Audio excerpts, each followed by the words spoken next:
Yes, welcome. Welcome, everybody, to Dangerous Misinformation. The only place in the world where we love everybody. We make fun of everything. Everybody is welcome. This is probably the most inclusive environment on the interwebs because everybody can catch it. I don't give a anymore. As should anybody, but it's not like I'm out here trying to hurt feelings or anything. But yeah, we're all dying. Do you want to go to the grave not having said the truths? If you're sick enough to think it, a lot of the times you're sick enough to speak it. If you thunk it, bunk it. I'm really failing with the rhymes. This happened yesterday too. Thank you for tuning in. Please be sure to leave a rating. Please rate and subscribe. Go get a copy of my book, The PP, The Petty Principles. And you can find that link in the description. There'll be a Linktree link with all my socials, all my product links. You can go on Amazon, buy some I Don't Buy Taxes shirts, and just kind of support the show. That's how you can support the show. You want to support the show? Leave a rating. It's free. Subscribe. That's freeing. That's free. It is also freeing. Tell somebody about the show. That's double free because then you look cool because you told somebody about where they can go and find some dangerous misinformation because everybody needs a little dangerous misinformation in their life. Then you can go buy the book. And the book is basically the things that I can't say on the internet. So if you like what I'm sprechen here, you might like the things that I can't say on the internet. So go and get the book. It's filled with all the hard lessons that I've had to learn, packaged in a way that you might think is entertaining. And that is also available on audiobook, on Audible, or your just regular book apps in your phone. And all that stuff. You know what I'm saying? Anyways, thank you again for being here. Really appreciate it. Let's dive into things. Done plugging. Let's dive into it. It's Michael Phelps, this hoe. I got on the internet this morning and I saw that Philadelphia is typically a shithole, but I saw that Philadelphia turn into a riotous shithole this morning. And it was really nice to see, the urban community finally come together and coordinate and as one group accomplish something and not tear each other down. Because what they did is they went out and they organized a giant looting because they can't catch us all. It's kind of funny, but it's really fucked up because I feel bad for the business owners. I don't feel bad for the big retailers, like the Walmarts and shit like that getting ransacked.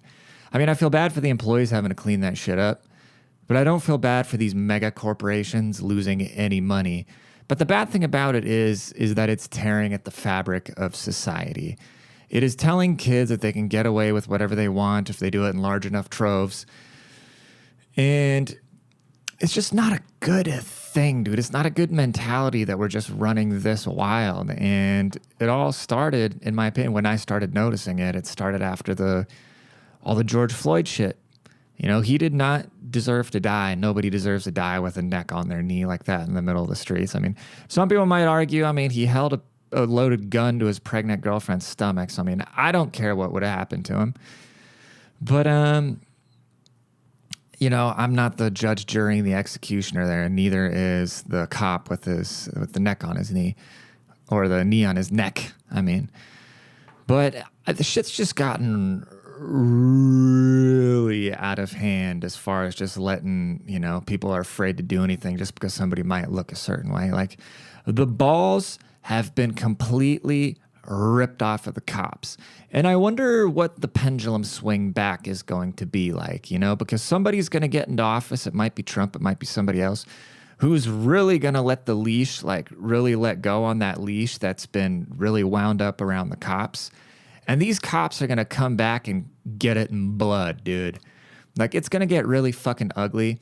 So I think people need to just kind of not be degenerates and riot and loot and be so. So people talk about police brutality a lot, obviously. It's a huge talking point in the country.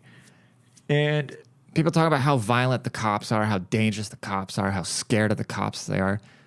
But they're out there running their fucking mouths to them. They're just mouthing off to the cops. So if the cops are that scary and the cops are that violent and you think the cops are that bad, Why are you running from the cops? Why are you testing the cops? If there's a person I'm terrified of, the last thing I'm going to go do is run my mouth to them. So we all know at a subconscious level that the cops have been completely castrated, right? Like if you were dealing with the mob, like the actual mafia, right?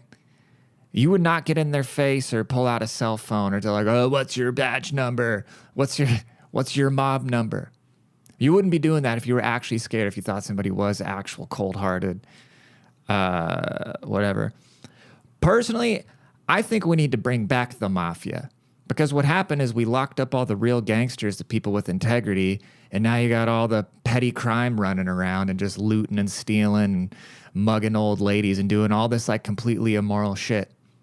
At least the real G's back in the day, they were doing organized crime and the racketeering was bad, shaking down these businesses. But once they'd shake down the business, do you think fucking little street gangs were gonna go loot the business now that belonged to the mob?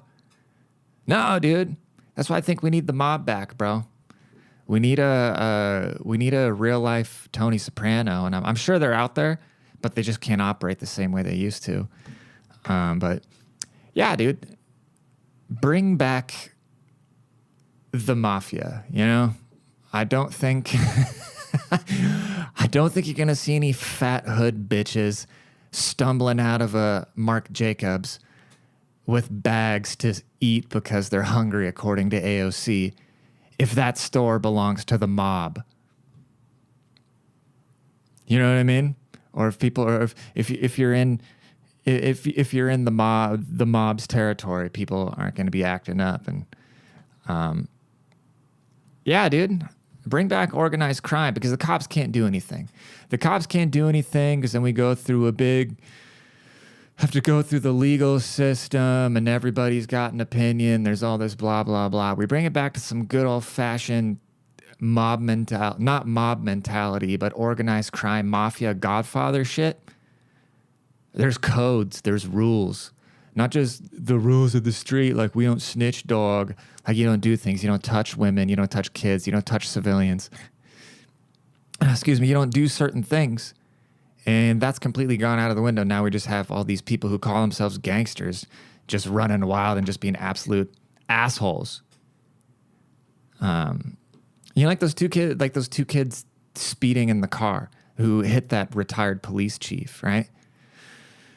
These kids, like I already said, man, these kids don't give a fuck. They're not afraid of anything because there's no repercussion anywhere. The legal system is. The kid was like, "Oh, I'll be out in 30 days."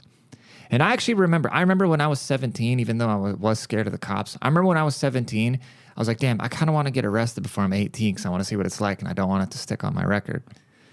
Because that's how dumb kids are, dude. I also tried to get high eating a bunch of Tylenol one time, so. And I also tried to tattoo myself with a sewing needle at one point. So kids are fucking stupid, dude. But now these kids are extra stupid. I'm not going to incriminate myself and say the crimes that I committed when I was a teenager because who knows who was affected by it. But I just think it's gone into a whole nother realm, and the only way to and it's not even teenagers anymore. These are grown-ass adults. You see grown-ass adults stumbling out of Target with big screens in their hands, or just, and you never see anybody ransacking a grocery store for bread, like these politicians say. They're saying, oh, they're hungry. No, these people are just stealing designer goods because they can, because we oppressed. It's crazy. I don't care because I live in Texas and we vote a certain way and don't try that shit around here. So all the places that vote for the stuff, you reap what you sow. Just don't bring that bullshit down to Texas, dude. Because you're going to fuck around and find out, as you might be, dude. I saw a video earlier and this really, it was a very head-scratching moment. Speaking of liberal places, this is what was up in Seattle. There was a guy, he's living in a van because his own house, he had a renter in his own house, and they haven't paid rent in like a year or 6 months, something like that. And he can't evict him but he's also has to pay the utilities, which I don't know why he's paying the utilities. This guy sounded like a huge pussy. And the guy renting his house is running an Airbnb out of the basement. So he's making like so the guy renting the house who isn't paying rent is running an Airbnb, and he was able to get the permit from the city to do the Airbnb, even though he doesn't own the house, and he has a eviction notice going against him. Like, where's the common sense gone, dude? We need the mafia. I'm telling you. You think Michael Corleone would be dealing with this? This guy would walk into Corleone's office and say, "Godfather, I'm having a problem. I have this bum in my house and he won't get out. I'm paying all the utilities. I'm living in my own van." And then the Godfather would go, "Oh, well, I think I can help you out, my friend, but, eviction notices and filing fees, they tend to cost a lot of money. So," and then the guy would cut a check, and then somebody would go in the house and beat this renter's head in with a baseball bat. "Beat that boy with a bat."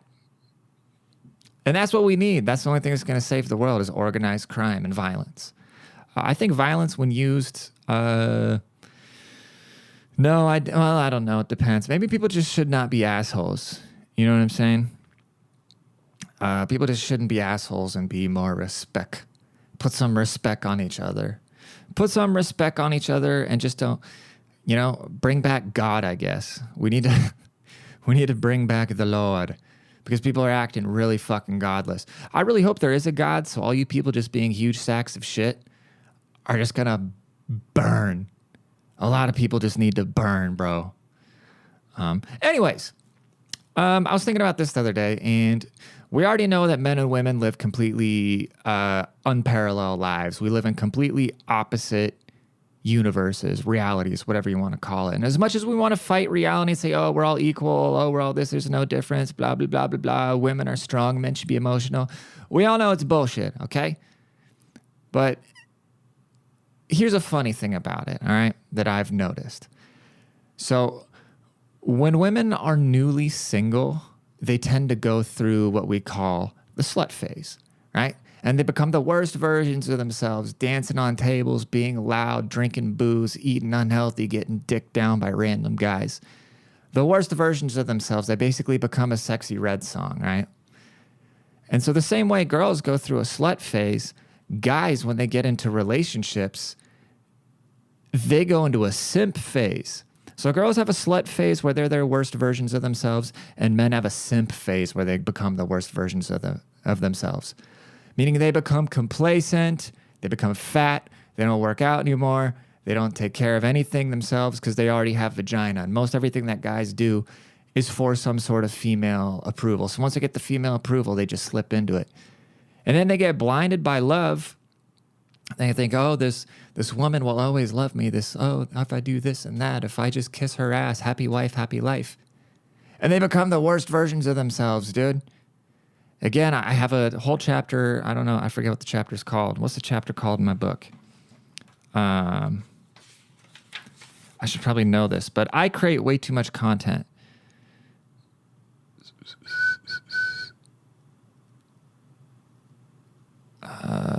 What? I think it's in chapter 3, The Divine Feminine. Go check out the book, The Petty Principles, available on Amazon. I'll break this whole thing down about how the male simp is basically equivalent to the female slut, but just the polar opposite of how one gets used for resources, one gets used for sex, and at both points, that person is the worst versions of themselves. And I've been there, okay? I'm throwing little stones inside of a glass house. All right, I've been there.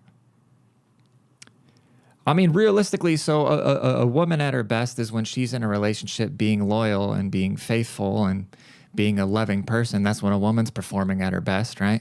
That's when she's in her feminine, can perform at her job, can perform at her duties because she's taken care of and doing spiritually good. If she's out getting dicked up and played by dudes all the time, she's not going to be doing well in her private life. And for guys, when guys are single and working out and on their purpose and thriving for the things they're supposed to be doing, they're the best versions of themselves. But when guys are in these relationships and just doing nothing but catering to the women, we are the worst versions of ourselves. And I've been that guy, dude. I've been there twice, at least.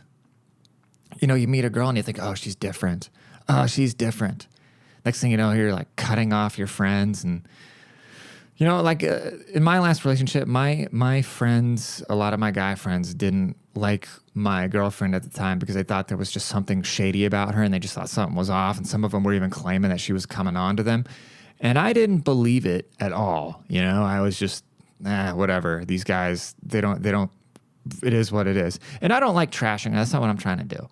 I'm just saying I've been this guy where I completely throw on the blinders, throw all reality out of the window and throw my own interests because I'm thinking, oh, well, the more I please her, the more she's going to love me, and the more loved I feel. Like, love is just weakness, dude. I mean, love is a good thing. You should be a loving person.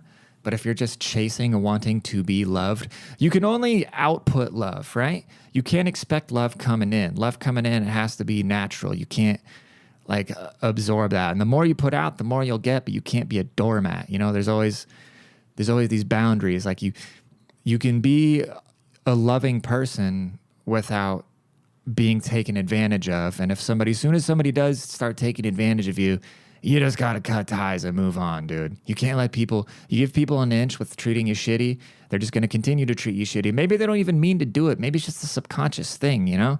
It's just human nature. I'm sure I do it. Maybe people that are too available to me, I take them for granted and I lose either respect or attraction or whatever the case may be. I don't know, dude. That's what kind of sucks about being this awesome, because women fall in love with me way too quick and they get way too clingy way too quick. And then I think there's really nothing there for me to chase. And then I lose interest. And then they fucking hate me because they're like, why are you? It's like, what do you want me to do? Lie to you? You want me to lie? You want me to put on a front and act like I'm in this happy relationship and I'm not out here looking at other girls? Like, if you're dating somebody and you're not completely with it, you should just be honest with that person, because you're going to cause them way more pain if you're going to pretend to be into it, but you're not.